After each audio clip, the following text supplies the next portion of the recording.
दुश्मन की गोलियों का सामना हम करेंगे, आज़ाद हैं और आज़ाद रहेंगे। जय हिंद साथियों, मैं एसपी चौहान आपका स्वागत करता हूं आपके अपने YouTube channel SP Chauhan blog में। और दोस्तों, आज मैं आप लोगों के बीच अपने जीवन को आज़ादी के लिए समर्पित करने वाले महान क्रांतिकारी चंद्रशेखर आज़ाद जी के बारे में कुछ रोचक तथ्य आप लोगों के बीच प्रस्तुत करूंगा दोस्तों। और उसमें जो भी तथ्य आपको अच्छे लगे, जो भी शब्द आपको अच्छे लगे, तो अपने भाई को सपोर्ट करेंगे दोस्तों, और वीडियो को शेयर करेंगे, चैनल को सब्सक्राइब करेंगे दोस्तों।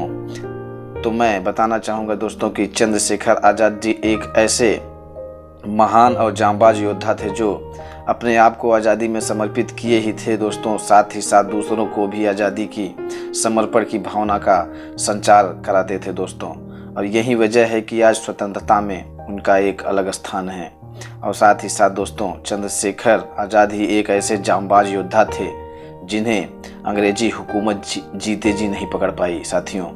क्योंकि जब भी उनको पकड़ने की अंग्रेज लोग कोशिश किया करते थे दोस्तों, तो वह उनको चकमा दे करके निकल जाते थे दोस्तों, और उनके चंगुल से भाग जाते थे दोस्तों। और वह बताना चाहूँगा दोस्तों कि वह एक ज़्यादा दिखावापन नहीं था दोस्तों उनके अंदर, और वह कर्म पे विश्वास किया करते थे दोस्तों।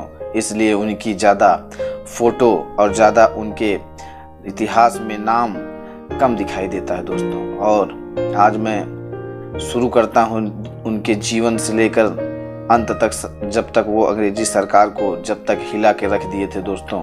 तो मैं आप लोगों को बताना चाहूँगा कि दोस्तों वीडियो में अंत तक बने रहें, और किस तरीके से अंग्रेजी सरकार को उन्होंने अंग्रेजी सरकार की ऐसी की तैसी कर दिए थे दोस्तों। जानने के लिए वीडियो को अंत तक देखें।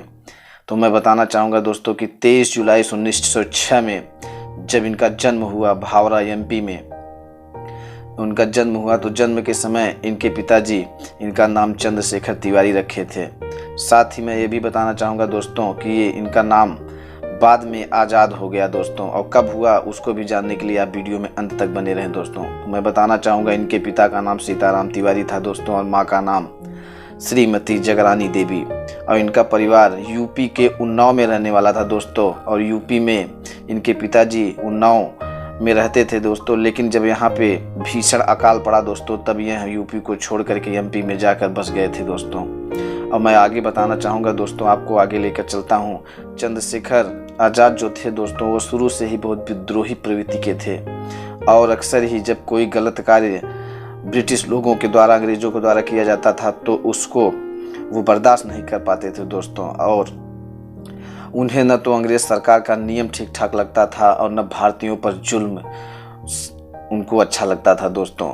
इस पर इन्हीं जुल्म से तंग आकर उन्होंने, जब उनकी महज कुछ ही उम्र हुई थी दोस्तों, लगभग 12-13 साल की, तभी उन्होंने इस अंग्रेज सरकार की हुकूमत को देख करके बहुत ही तंग आ गए दोस्तों। और साथ ही साथ मैं बताना चाहूँगा दोस्तों कि जब 1919 की रूपरेखा को देख करके, जब 1919 में जलियांवाला बाग कांड हुआ था दोस्तों पंजाब में, अमृतसर में, तो वहाँ पर जब गोलियाँ जनरल डायर के द्वारा ऑर्डर कर दिया गया और हजारों की संख्या में लोग मारे गए थे दोस्तों, तो ये सब दृश्य को देख करके चंद्रशेखर बहुत भावुक हो गए दोस्तों। और उसी समय उन्होंने यह कसम खा ली थी दोस्तों कि मैं इन सब जितने भी हमारे भाई लोग मारे गए हैं उनका मैं बदला जरूर लूँगा दोस्तों, और अंग्रेजों को मैं चकमा दे करके उन्हें जरूर उनकी नानी याद दिला दूंगा दोस्तों। और यही समय था दोस्तों कि 15 वर्ष की उम्र उनकी हुई, और वह उस समय असहयोग आंदोलन महात्मा गांधी जी के द्वारा चलाया जा रहा था दोस्तों। तो तुरंत उस असहयोग आंदोलन में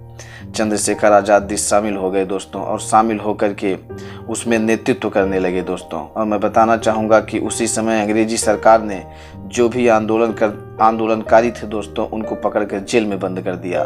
तो साथ ही साथ चंद्रशेखर आज़ाद को भी जेल में बंद होना पड़ा दोस्तों। और जब जेल में वो बंद हो गए, तो बंद होने के बाद उन्हें मजिस्ट्रेट के सामने पेश किया गया दोस्तों। तो मजिस्ट्रेट जब उनसे पूछता है कि बताओ तुम्हारा नाम क्या है, तो वो बताते हैं मेरा नाम आज़ाद है। और फिर वो मजिस्ट्रेट दोबारा पूछता है तुम्हारे पिताजी का क्या नाम है, तो वो बताते हैं मेरे पिताजी का नाम स्वतंत्रता है। और फिर पूछता है तुम कहाँ के रहने वाले हो, तो वो बताते हैं हम जेल में रहने वाले हैं। यह सब सुन करके वहाँ पे जितने भी उपस्थित हिंदू लोग थे दोस्तों, वो बहुत खुश हुए। हिंदुस्तान के जो लोग थे बहुत खुश हुए दोस्तों। लेकिन यही मजिस्ट्रेट और जो अंग्रेज अफसर थे दोस्तों, उन्हें इस बात का बहुत ही बुरा लगा और उन्हें 15 कोड़े की सज़ा मिली दोस्तों। और तुरंत उन्हें उनके ऊपर कोड़े बरसाने का फरमान जारी कर दिया गया दोस्तों। और तुरंत कोड़े जैसे जैसे उनके ऊपर पड़ते थे दोस्तों, तो वह हाय राम की जगह पर दोस्तों भारत माता की जय बोलते थे दोस्तों। तो मैं आप लोगों को आगे लेकर चलता हूं। तो दोस्तों मैं बताना चाहूँगा कि यह कोड़े की मार पड़ते ही उन्हें जेल से रिहा कर दिया जाता है। और जेल से रिहा होते ही दोस्तों वो बाहर आने के बाद तुरंत वो मिलते हैं दोस्तों। आकर के बाहर जैसे ही वो आते हैं दोस्तों, तो उन्हें 1928 में भगत सिंह से मुलाकात होती है दोस्तों। मिल करके वो हिंद सोशलिस्ट रिपब्लिकन एसोसिएशन के साथ एक पार्टी बनती है दोस्तों। और उसमें उनको नेतृत्वकर्ता बनाया जाता है दोस्तों। और वो नेतृत्वकर्ता बन करके दोस्तों और उसमें कार्य को संभालते हैं दोस्तों, उस पार्टी को आगे बढ़ाते हैं। और उसी समय साइमन कमीशन का विरोध करने के लिए लाला लाजपत राय रोड पर आ जाते हैं दोस्तों। और लाला लाजपत राय को ब्रिटिश सरकार के द्वारा लाठी की वार से मार दिया जाता है दोस्तों, और उनकी मृत्यु हो जाती है। और उसी मृत्यु का बदला लेने के लिए दोस्तों चंद्रशेखर आज़ाद, भगत सिंह और राजगुरु सब लोग मिल करके दोस्तों जॉन सैंडर्स की हत्या कर देते हैं दोस्तों। और जॉन सैंडर्स की हत्या होने के पश्चात ही भगत सिंह, राजगुरु और सुखदेव और चंद्रशेखर आज़ाद सब लोगों को पूरी सरकार, अंग्रेजी सरकार ढूंढने लगती है दोस्तों।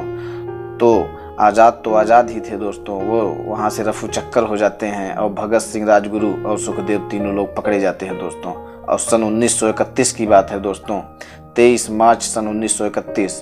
तो भगत सिंह और राजगुरु और सुखदेव को वहाँ की सरकार ने तुरंत, अंग्रेजी सरकार ने फांसी का फरमान जारी कर दिया दोस्तों। और यह फरमान जब चंद्रशेखर आज़ाद जी को पता चली, तो वो तुरंत इस फरमान को कम करवाने और सज़ा को कम करवाने के लिए सीधा वहाँ से इलाहाबाद हाई कोर्ट पहुँचते हैं दोस्तों। और इलाहाबाद हाई कोर्ट में पहुँचने के बाद अंग्रेज़ों की हुकूमत का इतना ज़्यादा फैला हुआ था दोस्तों कि चारों तरफ वो फैले हुए थे दोस्तों। और इलाहाबाद वो पहुँचे, छिपते छिपाते इलाहाबाद पहुँच करके उनके जो आला अफसर थे दोस्तों, जो बड़ी वकील थे, उनसे मिलने के लिए और ये भगत सिंह, राजगुरु और सुखदेव के जो भी सजाएं थी उनको कम करवाने के लिए दोस्तों गए थे।